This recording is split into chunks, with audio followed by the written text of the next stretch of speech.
لك هلا طبيت والله طببك. منور. شريد منك هسه تروح تلبس السماعة وتقعد وحدك وتطفي الضوء وتجيب حلويات او اكل، واريدك تستمتع بوجهي اللي ما ينشبع منه.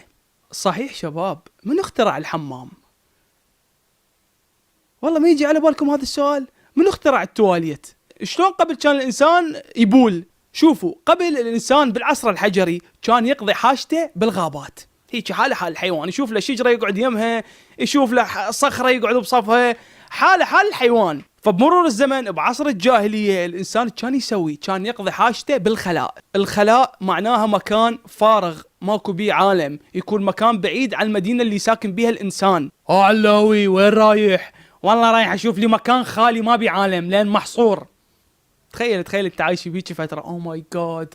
لك هسه احنا ايش قاعد عندنا وسائل راحه، تخيل انت مخلوق بهيجي عصور، لك تحمد الله الف مره.